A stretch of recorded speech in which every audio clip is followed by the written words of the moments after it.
کا دستور، دین نبی کا دستور، کتاب اللہ کا منشور، اہل حدیث کے دو اصول، اطیعوا اللہ و اطیعوا الرسول۔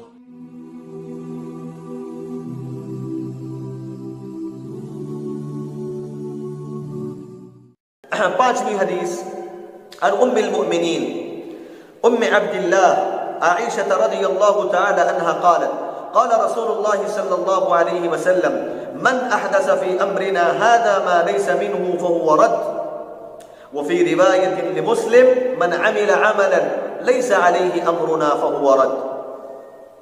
حضرات یہ پانچویں حدیث ہے جس کے راوی مائیں عائشہ صدیقہ رضی اللہ عنہا ہی کہتی ہے اللہ کے نبی علیہ السلام نے فرمایا جس کسی شخص نے ہمارے دین میں ایسی کوئی نئی چیز ایجاد کر لے جو اللہ کے نبی علیہ السلام کے دین میں سے نہ ہو وہ مردود ہے۔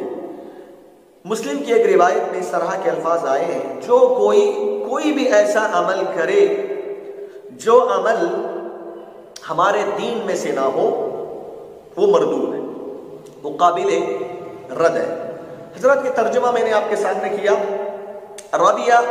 راوی حدیث مائیں عائشہ صدیقہ رضی اللہ عنہا ہیں، ان کا نام ہے عائشہ بنت ابی بکر الصدیق بن ابی قحافہ القرشیہ، اور ان کی کنیت ام عبداللہ ان کی کنیت ہے، اور آپ کو معلوم ہونا چاہیے کہ عبداللہ نام کا کوئی لڑکا عائشہ کے لیے نہیں تھا، لیکن پھر بھی عبداللہ چونکہ حضرت عائشہ صدیقہ رضی اللہ عنہا کو بہت زیادہ نام پسند تھا، کیونکہ اللہ رب العالمین کے نزدیک بھی یہ نام بہت پسندیدہ نام ہے، اسی لیے عائشہ رضی اللہ تعالی عنہا نے اپنی کنیت ام عبداللہ رکھی۔ اس سے معلوم ہوا کہ اگر کوئی آدمی اپنی کنیت رکھنا چاہتا ہے تو ایسے نام سے کنیت رکھ سکتا ہے جس کی کوئی اولاد نہیں ہے، جس نام سے اس کی کوئی اولاد نہیں ہے، تب بھی اس نام سے وہ جو ہے کنیت رکھ سکتا ہے۔ جیسے مثال کے طور پہ آپ کے اولاد ہیں، آپ کے اولاد میں سے ایک کا نام آپ نے عبداللہ رکھا، ایک کا نام آپ نے عبد القدیر رکھا، لیکن آپ نے اپنی کنیت ابو عبد الرحمن رکھ لی۔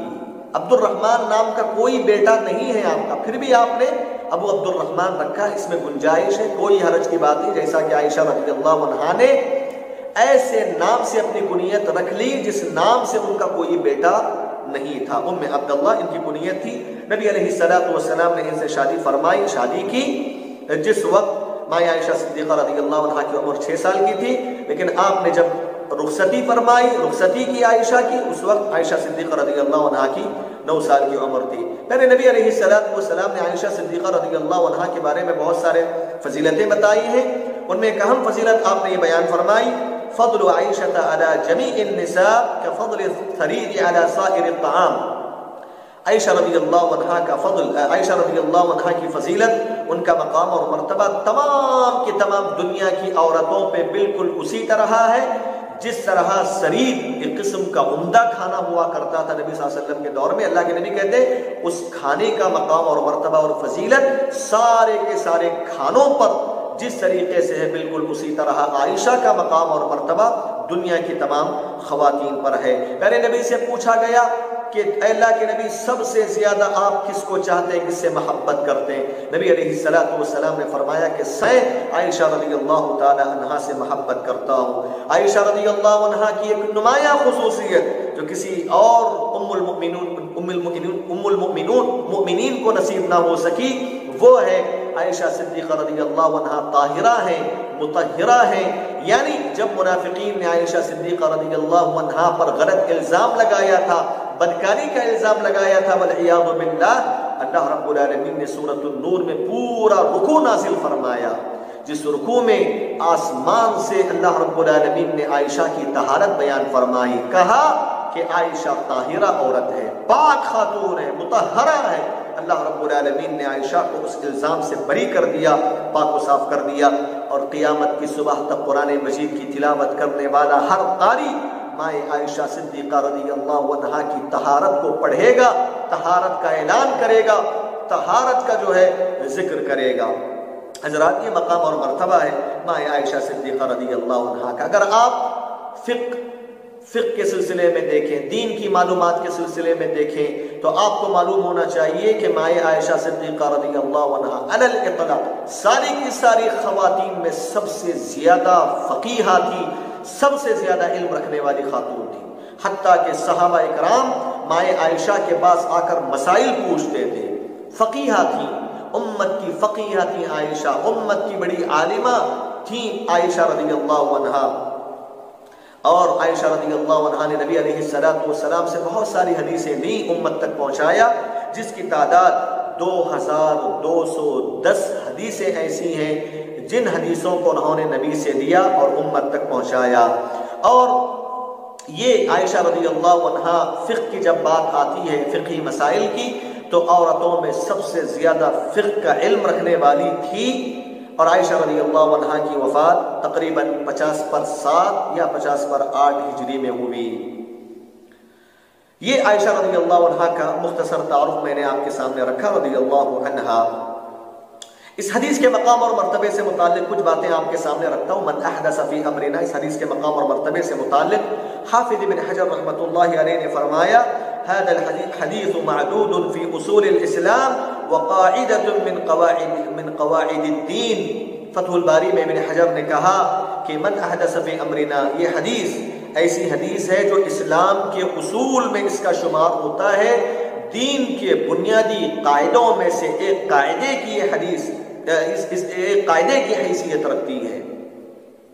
ابن رجب رحمۃ اللہ علیہ نے اس حدیث کے مقام اور مرتبے سے متعلق یہ بات بیان فرمائی، کما ان حدیث الاعمال بالنیات میزان للاعمال الباطنہ فكذلك هذا الحديث ميزان للاعمال الظاهرہ۔ کتنی بڑی بات! ابن رجب رحمہ اللہ نے کہا کہ جس طرح انما الاعمال بالنیات یہ ظاہری اعمال کے لیے ایک میزان اور باطنی اعمال سے متعلق میزان اور ترازو کی حیثیت رکھتی ہے، بالکل من احدث فی امرنا یہ حدیث انسان کے ظاہری اعمال سے متعلق میزان اور ترازو کی حیثیت رکھتی ہے۔ میں نے کہا اس سے پہلے کہ من احدث فی امرنا یہ ان احادیث میں سے ہے جس پر اسلام کی پوری بنیاد قائم ہے، اسلام کی پوری بنیاد قائم ہے۔ امام نووی رحمۃ اللہ علیہ نے بات کہی، هذا الحديث يستعمل في ابطال المنکرات، کہ دنیا میں پھیلے ہوئے جو برائیاں اور منکرات اور بدعات و خرافات ہیں اس کو باطل کرنے کے لیے یہ حدیث بنیادی ہتھیار کی حیثیت رکھتی ہے۔ اس حدیث کی بنیاد پر ساری بدعتوں کا توڑ ہوتا ہے، ساری بدعتیں مردود ہو کر رہ جاتی ہیں۔ یہ مقام اور مرتبہ اس حدیث کو حاصل ہے۔ اس حدیث کے مختصر شرح میں آپ کے سامنے کرنا چاہتا ہوں۔ اللہ کے نبی علیہ السلام نے فرمایا من احدث فی امرنا، من احدث جو کوئی شخص چاہے وہ مسلمان ہو کوئی بھی ہو، احدث کسی بھی چیز کو ایجاد کر لیتا ہے، فروغ دے دیتا ہے، کوئی بھی چیز کیوں نہ ہو، چاہے اس کا تعلق دل کے عمل سے ہو، چاہے اس کا تعلق زبان کے عمل سے ہو، چاہے اس کا تعلق اعضاء اور جوارح کے عمل سے ہو، کوئی بھی عمل چاہے قلبی عمل ہو، لسانی عمل ہو یا اعضاء اور جوارح سے ہونے والا عمل ہو، ایجاد کر لے اپنے طور سے، چاہے عبادات میں ہو یا معاملات میں ہو۔ فی امرنا اے فی دیننا و شریعتنا، ہمارے دین میں، ہماری شریعت میں، ہمارے دین اور شریعت میں دین کا حصہ سمجھ کر، اجر و ثواب کا حصہ سمجھ کر وہ عمل کر لے، ایجاد کر لے، ما لیس منہ، مگر یہ ہے کہ اللہ اور اس کے رسول صلی اللہ علیہ وسلم نے اس کو مشروع قرار نہیں دیا، اس کو جائز قرار نہیں دیا، اس کو دین نہیں سمجھا، ایسی چیز کو کوئی آدمی ایجاد کر لے فہو رد، وہ مردود ہے، وہ عمل اللہ کے پاس قابل قبول نہیں ہوگا۔ تو حدیث کا سادہ سیدھا مطلب یہ ہے کہ جو کوئی آدمی کسی بھی عمل کو، کسی بھی عبادت کو، چاہے وہ دل سے ہونے والا عمل ہو، زبان سے ہونے والا عمل ہو یا اعضاء اور جوارح سے ہونے والا عمل ہو، دین کا حصہ سمجھ کر، دین کا اعتقاد رکھتے ہوئے ایجاد کر لے، لیکن اس کی دلیل کتاب و سنت میں نہ ملتی ہو، وہ مردود ہے، اس کا کوئی اعتبار اللہ رب العالمین کے پاس نہیں ہے، اگرچہ کہ وہ اخلاص کے ساتھ ہی ہو، تب بھی اس کا کوئی اعتبار نہیں۔ صحیح مسلم کی ایک روایت میں دوسرے الفاظ آئے، آپ نے فرمایا من عمل عملا لیس علیہ امرنا فہو، جو کوئی ایسا عمل کرے جو عمل کتاب اللہ سنت رسول میں نہ ہو وہ مردود ہے، وہ مردود ہے۔ محترم حضرات، یہ بڑی جامع حدیث ہے۔ اس حدیث سے حاصل ہونے والے کچھ فوائد اس طرح سے ہیں۔ سب سے پہلا فائدہ اس حدیث سے یہ ملتا ہے کہ دین اسلام مکمل دین ہے۔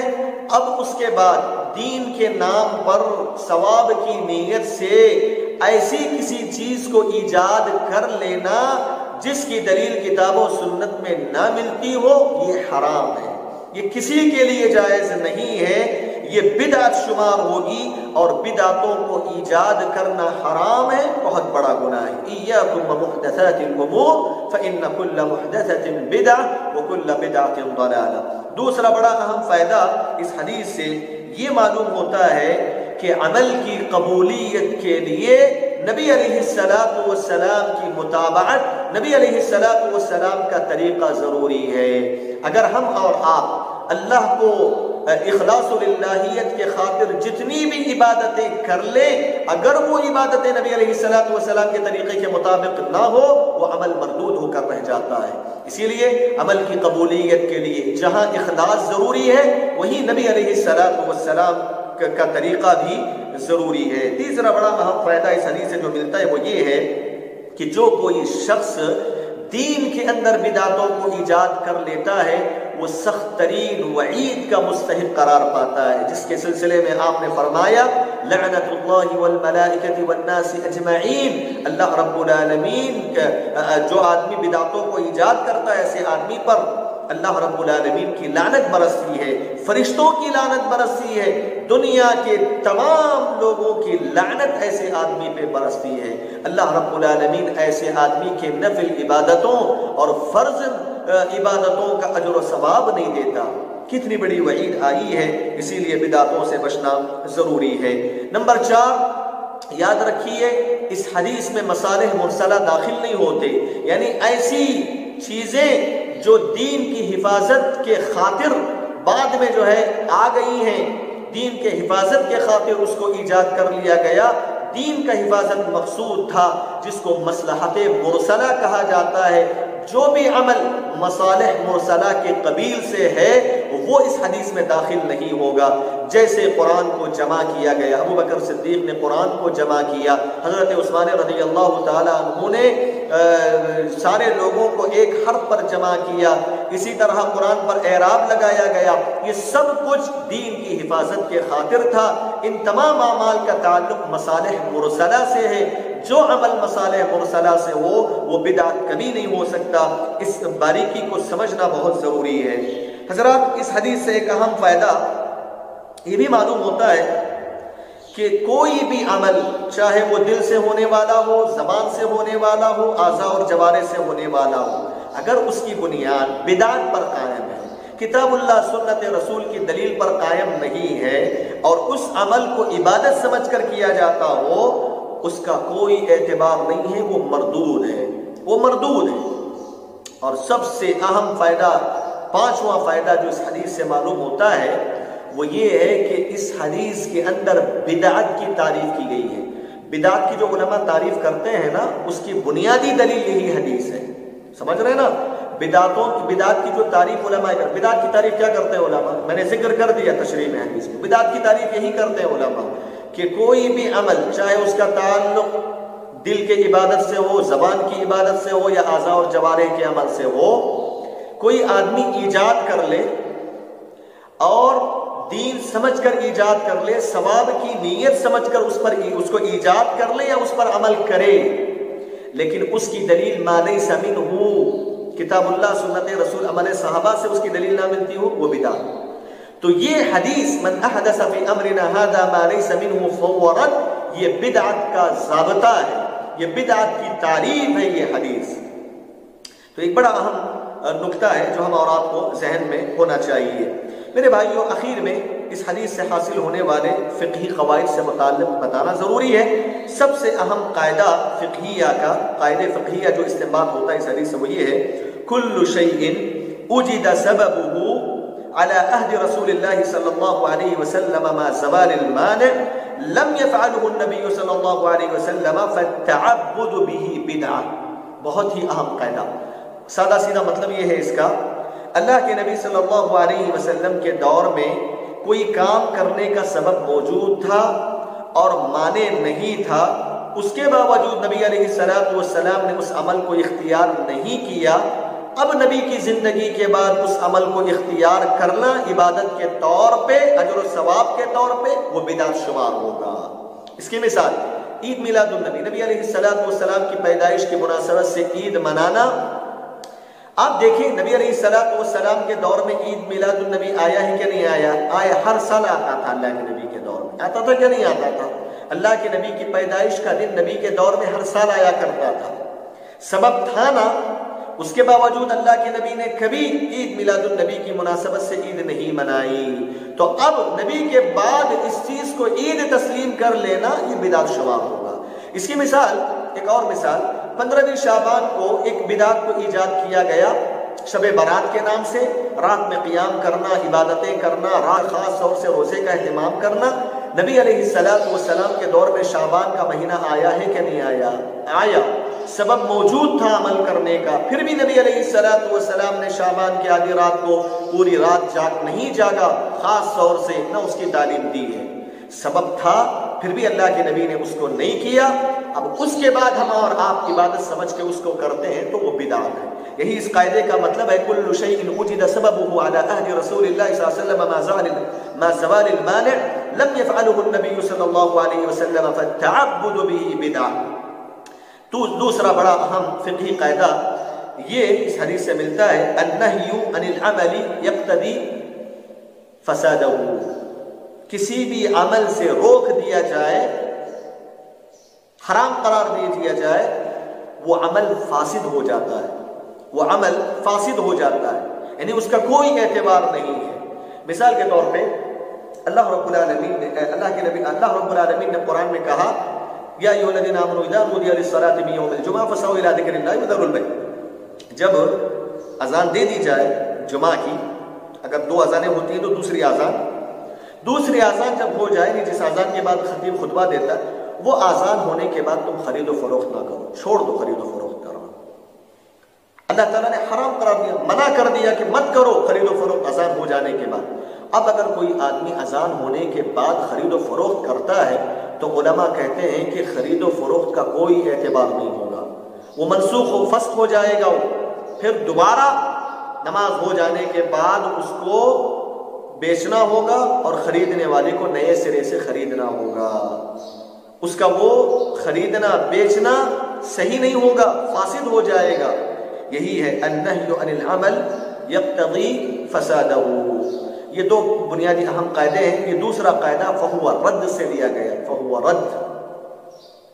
کوئی بھی عمل شریعت میں اس کی گنجائش نہ ہو، یعنی بدعتوں کو ایجاد کر لے، وہ مردود ہے. تو یہ فہو رد ہے نا، اس جملے سے یہ قاعدہ استنباط کیا گیا. تو یہ میں 3 حدیثوں کی شرح آپ کے سامنے کی ہے. انشاءاللہ اگلے دروس میں اور مزید حدیثوں کی شرح آئے گی. رب العالمین سے دعا ہے کہ رب العالمین ہم تمام لوگوں کو پیارے نبی علیہ السلام کی حدیث کو سمجھ کر اس پر عمل کرنے کی توفیق عطا فرمائے. آمین. وآخر دعوانا الحمدللہ رب العالمین. والسلام علیکم ورحمۃ اللہ وبرکاتہ.